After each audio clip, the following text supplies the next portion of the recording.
Olá, estamos no ar com mais um Direito Sem Fronteiras. Hoje vamos discutir o crescimento da direita na Suécia. Considerado o país mais democrático do mundo, a Suécia vive um processo de radicalização política e tem sido considerado por muitos analistas como o centro europeu da supremacia branca. A Suécia é uma monarquia parlamentarista desde 1917. É um país pacífico e aberto, tradicionalmente conhecido como uma superpotência humanitária. Mas essa imagem está mudando e a ideologia radical de extrema-direita ganha espaço na política sueca. Nos últimos 3 anos, foi registrado um aumento nos índices de criminalidade, principalmente de ataques com armas em regiões que receberam imigrantes. Eles estão sendo apontados pelos radicais de direita como os maiores culpados pelo avanço da violência. O discurso da extrema-direita sueca cresceu depois que o presidente americano Donald Trump relacionou o aumento da violência no país escandinavo ao aumento da imigração, citando um suposto atentado que não se confirmou. Mas até que ponto esses argumentos reforçam essa posição política? Vamos conversar com a professora de Direito Internacional da Universidade de Brasília, Inês Lopes, e com Luiz Afonso Medeiros, mestre em Relações Internacionais. Muito obrigado pela presença dos dois. Professora, eu começo com a senhora. Há um pesquisador chamado Jonathan Lehman, não sei se a senhora é familiarizada com ele diz que a situação do racismo na Suécia, o discurso da extrema-direita, teria um pouquinho de relação com a semelhança dos suecos com algumas regiões dos Estados Unidos. Eu não sei exatamente que link que ele fez. A senhora concorda com isso ou não? Particularmente, o trabalho que esse estudioso apresenta, não tenho tanta familiaridade com ele, e comparar duas regiões pelo fato de elas se assemelharem é um pouco complexo, porque você tem que ver a particularidade de cada país, de cada região, porque cada país tem sua perspectiva. Com relação a essa visão e querer atribuir a violência à migração, na verdade, é um ato nocivo, porque não são os migrantes que causam violência. A violência tem inúmeros fatores que vai variar de país para país. E aí tem que se observar, de fato, as causas da violência na Suécia. Essa questão também de os países terem uma visão protecionista e uma visão mais individualista é uma visão antiglobalizante em que os estados são impotentes diante disso. Se nós pensarmos na Suécia, a Suécia também migrou, houve a migração de vários suecos para várias regiões do mundo e uma das maiores migrações que a Suécia fez foram as suas empresas. Nós temos aí várias empresas suecas pelo mundo, né? No Brasil nós temos tanto na indústria automobilística, na indústria de eletrodomésticos, na indústria têxtil. Então, a Suécia tem várias empresas que migraram, que geraram riquezas e que essas riquezas muitas vezes são devolvidas para o povo sueco e que nem sempre ficam nos países onde essas riquezas são geradas. Então, é necessário se repensar e é muito mais fácil atribuir para o fenômeno da migração, quando, na verdade, a migração é um fator de desenvolvimento para a sociedade também. Professor, o senhor concorda com isso? Quer dizer, até que ponto esse discurso da extrema-direita está vitimizando esses imigrantes que precisam de apoio humanitário? Eu acho difícil afirmar, mas há fatores que concorrem para que isso possa ser veiculado dessa forma. Na verdade, a Suécia teve uma crise econômica que vem desde os anos 90, a partir dos anos 70, na verdade, depois com o petróleo, depois dos anos 90, a crise imobiliária pegou em cheio a Suécia, e esse Estado social, ele teve que diminuir a proteção ao cidadão. E essa diminuição da proteção do cidadão, a crise econômica, criou um certo desconforto naquela população que tinha muitos direitos garantidos por esse Estado social. A Suécia não é bom que se diga, a Suécia não é um Estado socialista. Aliás, o Estado social sueco foi a pedra fundamental, foi inaugurada, enfim, pela Igreja sueca, em 1730. Não foram os socialistas do final do século XIX que estabeleceram o Estado social sueco. Eles contribuíram, evidentemente, e hoje eles são governos apoiados por uma uma coligação, enfim, de centro e de democratas cristãos e etc. Mas, enfim, essas benesses que o Estado destinava ao cidadão, com a crise, o Estado teve que rever, porque o Estado sueco é um Estado que é social na medida em que a economia sueca permite. Ele é repensado a todo momento. Então, a legislação ela é cambiante de acordo com as possibilidades econômicas. É a responsabilidade do Estado com relação à economia, a déficit fiscal e essa coisa toda. Não é? Sobre os imigrantes que chegaram lá, o senhor acha que na crise a ocupação de vagas dos suecos tenha reforçado esse discurso? Creio que sim. Mas, por outro lado, é um tipo de imigrante extra-europeu, não cristão, que também tem dificuldade de integração naquela sociedade. Não é? Há uma certa dificuldade, se sabe disso. Mas, evidentemente, que não se pode atribuir aos imigrantes essa crise, não é? Essa eclosão de violência. Mas também, por outro lado, essa violência está na periferia de Estocolmo e nas cidades portuárias da Suécia, onde estão concentrados esses imigrantes. Então, é difícil, professor, eu tenho a impressão da gente avaliar a situação. E é importante ressaltar que a gente passa por uma crise migratória no mundo, principalmente em razão dos refugiados da Síria, porque é um país que está em conflitos há muito tempo e infelizmente, não se conseguiu, pelo sistema das Nações Unidas, de chegar a um consenso para aplicar as medidas necessárias para resolver o problema na Síria. E conjuntamente com isso, você teve uma crise migratória muito forte, muito intensa, que se espalha por vários países na Europa. E claro que aqui, os países que têm políticas de aceitação da condição de refugiados é para onde as pessoas vão buscar o refúgio. Alguns vieram para o Brasil, por exemplo. Outros, claro, o Brasil é um pouco mais distante, mas muitos conseguiram chegar à Suécia por terra, o que é muito mais fácil do que você conseguir por outros meios, porque são pessoas que são forçadas a sair. É importante diferenciar a condição do migrante econômico que voluntariamente procura esse país porque ele quer uma melhor condição de vida e da condição de refugiado. Quer dizer, um procura emprego e outro procura salvar a própria vida. Não só salvar a própria vida, mas ele foi tirado um elemento fundamental dele, que é o direito de pertencer a uma comunidade. Quer dizer, a sua dignidade foi tirada porque ele não consegue mais viver no local onde ele nasceu, onde ele teria a sua vida habitual. Ele é forçado, ele é quase que expulso da sua própria terra. Tem uma contrapartida aí interessante, professor, que é o seguinte, esses refugiados, alguns que nasceram na Suécia, filhos de pais africanos ou de outros países, alguns nasceram e não conseguem se enquadrar ao país Suécia. Não dominam a língua, se sentem marginalizados, ainda com esse sentimento de não pertencimento a uma comunidade. A Suécia para eles não é um lar. E o que eles têm feito? Alguns têm voltado para os países de origem e têm assumido participação no Estado Islâmico. Como é que o senhor analisa isso? Se diz que há uma espécie de falência das políticas migratórias da Europa, de um modo geral. A Alemanha, a França e todos os países, de uma certa forma, não expressamente, eles estão brecando a imigração, porque não há condições dos Estados mais absorverem aonde essas pessoas vão, como é que vão se abrigar, é outro problema, né, professor? Mas já há um sentimento na Europa toda de que não é possível mais abrigar tanta gente, porque há um contingente dramático de refugiados e não se tem mais como recebê-los. A Suécia, como um dos países mais progressistas, né, e mais democráticos do mundo, recebeu ao longo do tempo muitos imigrantes de várias origens, enfim.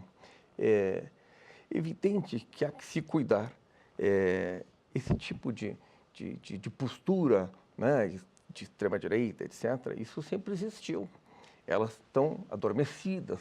E quando há uma crise econômica e vem a questão do estrangeiro tomar o lugar do nacional, isso é sempre um grande problema. Não? Há que se ter muito cuidado. Por outro lado, eu não vejo assim a coisa como se está veiculando na mídia. Me parece um pouco prematuro dizer que há uma um crescimento da extrema-direita. Esse partido chamado de extrema-direita é um partido democrata, chamado democrata, não? Os democratas na Suécia. Eles têm algo como 49 cadeiras, se não me engano, no parlamento, menos de 12% mais ou menos do parlamento.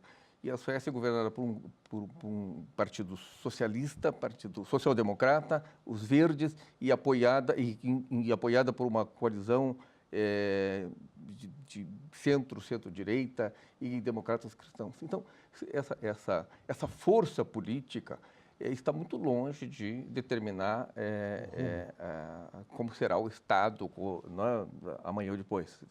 Há que se ter uma certa atenção, em relação a isso, porque eles foram criados em 1988, se não me engano, esse partido foi fundado em 1988 e cresceu de uma forma extraordinária para quem não contava um pouco com essa postura dentro daquela sociedade. Quer dizer, ele expressa, de uma certa forma, a vontade do povo sueco.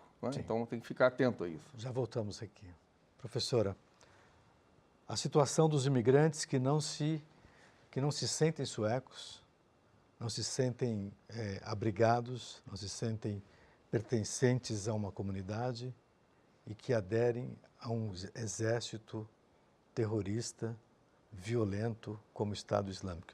E aqui não é um discurso ideológico, é o que se vê na destruição que está sendo provocada no Oriente Médio, na Síria, etc. Primeiramente, acho que é importante separar o joio do trigo. Nós vamos encontrar pessoas que vão se filiar ao Estado Islâmico e há pessoas que não vão. Inclusive, a gente tem histórias de nacionais de um determinado Estado que acabam seguindo o Estado Islâmico. Então, é importante a gente separar o joio do trigo. A questão do pertencimento é uma questão bastante interessante, porque a globalização ela traz um outro fenômeno, que o Ulrich Beck coloca com bastante propriedade, é que a globalização ela faz com que as pessoas não se sintam pertencentes a lugar algum, porque elas, como o senhor mesmo deu o exemplo, um migrante de qualquer origem vai para a Suécia, ela não se sente pertencente à comunidade sueca, mas quando ela também volta para o seu país de origem, ou para a sua comunidade de origem, ele também não se sente mais pertencente àquela comunidade. Ele sente falta, mas quando ele volta, ele também não se sente pertencente, porque ele já está há muito tempo longe. E isso é um fenômeno da própria globalização, em que você pertence não só a lugar nenhum, mas você pertence a todos os lugares. O que seria? Seria uma certa patologia geográfica, é isso? Não? Na verdade, a gente tem uma aproximação de povos que faz com que a gente acabe mesclando as diversas culturas. Como o Brasil, que é um país miscigenado, nós temos aí, em vários setores da sociedade, influências de várias regiões do mundo. E isso é interessante. Volto com a senhora daqui a pouquinho, nós vamos para um rápido intervalo. Já voltamos, não vai embora.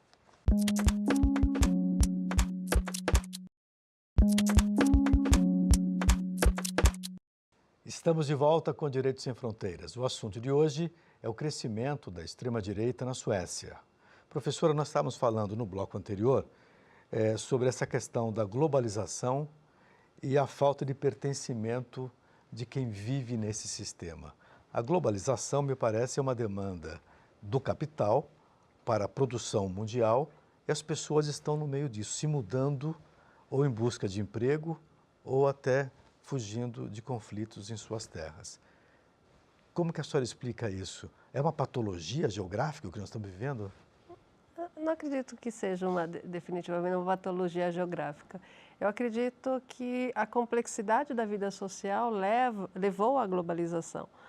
Nós temos vários fatores que contribuíram. Claro que a internacionalização do capitalismo foi um fator marcante, mas se nós pensarmos na própria história da sociedade humana, nós vamos observar que o homem sempre teve interesse de conhecer o que existe além do seu território. Então, a gente sempre quer saber de onde viemos, de onde somos, e nessa necessidade de descoberta, descobrimos que temos outros povos, outras culturas, e isso fez com que cada vez a gente fosse interagindo mais. Hoje, com as próprias tecnologias, a circulação de pessoas, a circulação de bens, hoje com a internet e a ubiquidade nós podemos ter contato com vários países do mundo. Isso facilita também o contato entre pessoas e o interesse de conhecer as diversas culturas, né? Então, acho que existe um aspecto natural da globalização, pelo próprio desenvolvimento da sociedade humana, existem também fatores externos que contribuíram para isso, né? A globalização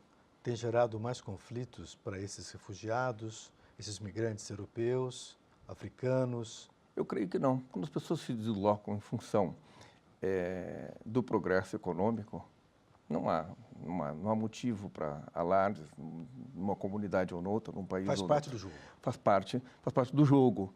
Não é? Na verdade, há esse capitalismo se desenvolvendo no nível que está, entrelaçando tantas nacionalidades diversas, o próprio Estado Nacional acaba, enfim, se fragilizando um pouco. Ser nacional é algo, me parece que no futuro isso não vai ter tanta importância, mas hoje ainda o nacionalismo é algo ainda forte no coração de cada cidadão, não é? Mas quando esse movimento se dá em função do progresso econômico, não há problema nenhum, não é? Ao contrário, é evidente que quando nós temos que receber no nosso país, na nossa terra, na nossa sociedade, indivíduos que vêm, enfim, nós temos a nossa formação cristã, humanitária, enfim, e nós aceitamos. Evidentemente que as pessoas se sentem desconfortáveis quando essas políticas públicas não estão verdadeiramente endereçadas, né, e adequadas para receber aquela comunidade ou aquele contingente de indivíduos que necessita, enfim, de trabalho, de casa, de moradia, etc. E o que se diz, por exemplo, hoje na Europa, de um modo geral, e na Suécia, é que esses migrantes, a gente já não tem mais, o Estado sueco já não tem mais condições de recebê-los daquela forma como recebia os outros. E isto causa esse tal desconforto, porque essas pessoas vêm, não têm trabalho, elas são recebidas em campanas, elas não têm mais habitação, não? Então, isso gera uma periferia desconforme com aquela sociedade que nós estamos em mente, tão precisa, tão perfeita, paradisíaca, não é? A escravidão no Brasil gerou um flagelo humano, não só pela escravidão, e mesmo na sequência, quando esses negros foram libertados. Não havia estrutura nenhuma para eles, eles foram mandados para os morros e dali teria surgido o início de outro flagelo, que é o surgimento das favelas e tal, em condições de moradia bastante precárias. Hoje mais humanizadas, mas nem sempre foi assim. Particularmente eu vejo a questão tanto do migrante como o exemplo que o senhor coloca comparativamente com os negros no Brasil, eu vejo muito mais, são dois fenômenos diferentes. O problema é que nós tivemos uma impressão de que bastando ter uma lei áurea, a gente conseguiria resolver o problema da escravatura no Brasil. Mas, ao contrário, se nós tivéssemos tido políticas lá no início para reconhecer o negro como sujeito de direitos e integrá-lo à sociedade, talvez a gente tivesse menos os problemas que nós temos hoje, com acesso a bens básicos que são importantes para o desenvolvimento de uma sociedade, que é a educação, em primeiro lugar, porque uma sociedade bem formada, ela tem condições de gerar empregos com maior qualidade, ela afasta aquela precarização e ela consegue diminuir o número de pobres no país, porque as pessoas têm capacidade de gerar riqueza. E o Brasil hoje, por não investir em formação de educação de qualidade, hoje acaba sofrendo em todas as áreas hoje. Hoje não só o negro, mas a pessoa que não consegue ter acesso a uma educação de qualidade, ela é um fator de não desenvolvimento da sociedade brasileira. Com relação ao migrante, muitos países aceitam e dar as mesmas condições, como foi colocado pelo professor. Então, a Suécia, quando recebe, era um modelo de welfare state, né, de um estado do bem-estar social, em que o migrante ele procurava ser integrado também, no sentido de as crianças terem acesso à mesma educação que um sueco tinha. Não havia discriminação se era sueco ou era migrante. E isso é uma forma de buscar integrar os filhos desses migrantes à sociedade. O que muitas vezes você vê são aqueles que migraram não estarem totalmente integrados em razão de eles não se identificarem nem com o país de origem, que isso é um sentimento de pertencimento do próprio fenômeno da globalização, como foi colocado. A migração não é só um problema sueco, a migração é um problema global. E a Suécia, isoladamente, não vai conseguir resolver. É necessário que se estabeleçam políticas públicas junto com as Nações Unidas, para que solidariamente os Estados possam atuar num fenômeno que não é só particular da Suécia. Assim como foi colocado pelo professor, você tem problema de imigração na França, na Europa. Por quê? Porque os países onde tem um welfare state muito bem definido, claro que as pessoas querem ir para onde... O esgotamento desse serviço. Exato. Eu quero colocar uma outra questão aqui, ainda lembrando o que a senhora acabou de falar. O problema da imigração não é só na Suécia, e o problema, se é que é um problema, da extrema-direita também não é só na Suécia. Então, nós temos em vários países, por exemplo, na Áustria, na França, na Holanda, na Alemanha, onde a extrema-direita vem ganhando cada vez mais cadeiras no parlamento. Esse fenômeno na Europa, na sua visão, professor, é devido a quê exatamente? Eu diria que é um certo oportunismo, uma situação de crise. Então, esses partidos radicais, eles exploram essa situação de crise no sentido de buscar um bode expiatório. A gente sabe exatamente como bode expiatório. Exatamente, como é que se criou, como é que se criaram as condições do nazismo na Alemanha, num país absolutamente extraordinário que já era, não? Mas eu tenho uma certa dificuldade em crer que isso vá muito avante, não é? São vozes que se levantam. Eu não acredito que uma sociedade progressista como a sociedade sueca, ou mesmo a Europa, que tem uma bandeira de direitos humanos já por mais de 20 anos, vá cair num precipício desse. Evidentemente que sempre haverão vozes que se levantarão com relação a essa coisa incômoda, não é? que pode parecer receber pessoas, porque quando você recebe pessoas e integra a sua sociedade, você nem percebe. Né? Agora, quando você recebe pessoas e você transforma essas pessoas em marginais da sua sociedade, aí isso acaba incomodando aquela sociedade. Não é? Porque você absorve se tem trabalho, se tem emprego, se tem renda, fica todo mundo mais ou menos parecido, não importa a raça, a cor, o credo e etc, etc. Agora, quando você recebe e você não tem condições de propiciar, não é, a essas pessoas um mínimo de dignidade, que é o que me parece que acontece, né? Parece que essa periferia de Estocolmo é uma coisa nova. Claro, vamos voltar lá um pouco atrás. A crise dos anos 70, dos anos 90, isso tem a ver com essa crise também. E o Estado social sueco ele foi diminuído em função de se repensar que a política sueca faz. Quer dizer, o Estado ele traz mais benefícios, ele retira de acordo com o processo econômico, com a riqueza gerada. Não é? Então, isso foi suprimido. Então, se suprimiu direitos, né? Ou benesses dessa sociedade. Por conta dessa crise, se privatizou. Ao mesmo tempo, chegam os imigrantes, não tem trabalho. É um conjunto de circunstâncias que leva a um partido, digamos, não democrático, embora ele seja chamado de democrata, né? Ele faz parte do jogo democrático, faz parte do jogo democrático, enfim, um partido de extrema-direita, ele não é considerado assim de extrema-direita, pelo menos do ponto de vista da ciência política. Os jornais é que chamam de extrema-direita, na verdade, não é? Nós tivemos, no começo do século XX, a partilha da África.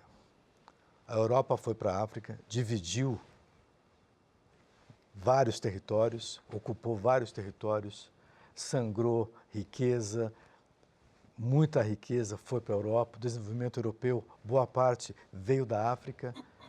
E aí nós temos 100 anos depois, 100 e poucos anos depois, nós temos o africano invadindo a Europa, pedindo socorro. Como é que a senhora explica isso? Se tinha tanta riqueza lá, essa riqueza veio para a Europa, a estrutura africana importou modelos políticos que não deram certo, estão tentando dar certo, e agora eles vêm para a Europa? São um conjunto de fatores, eu diria. Um deles é que você teve uma atuação de exploração nesses países. Então, isso faz com que, quando você tem um domínio de um Estado sobre o outro, ele nunca vai trazer benefícios, né? Ele vai trazer... Subjugar o outro. Na verdade, ele vai trazer consequências negativas, porque as riquezas que são produzidas por esse Estado são levadas para os países europeus, né?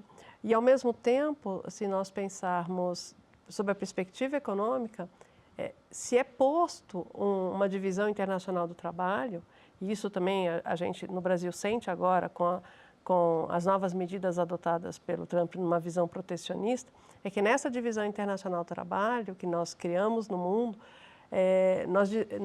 foi estabelecido pela ordem internacional, e isso já há bastante tempo pelos europeus, a gente vai mudando essa ordem econômica, dizendo o que cada país pode produzir. Então, a África é um dos continentes em que a produção é de baixo valor agregado, com commodities, né, com plantação de algodão e, claro, existem diamantes e outros, mas quantas empresas africanas nós conhecemos?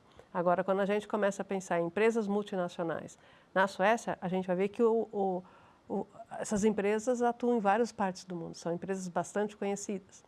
E essa riqueza que ela produz no mundo, essa riqueza volta para a Suécia. E isso enriquece cada vez mais. Então, o fenômeno da empresa multinacional fez com que os países recebessem de volta as riquezas que eram produzidas nos outros países. E aí, quando você tem empresas que têm alto valor agregado, as riquezas retornam com maior valor para esses países. E muitas vezes acaba se estabelecendo também nas crises políticas de protecionistas, que é o que a gente vê com o Trump, com relação a um setor que também não tem alto valor agregado no Brasil, que é o mercado do aço. Mas ele faz isso para proteger a indústria nacional. E isso não é mais possível numa sociedade globalizada, onde você tem regras que são estabelecidas pela ordem econômica internacional.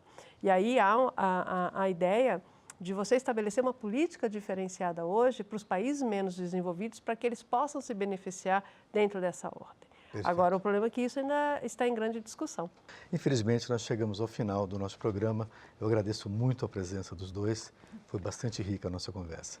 Obrigado. Agradeço você também que nos acompanhou e aproveite para entrar em contato com a gente. Nosso e-mail é direitosemfronteiras@stf.jus.br. Assista aos nossos programas neste endereço que aparece na tela, tvjustiça.jus.br. Um abraço e até a próxima.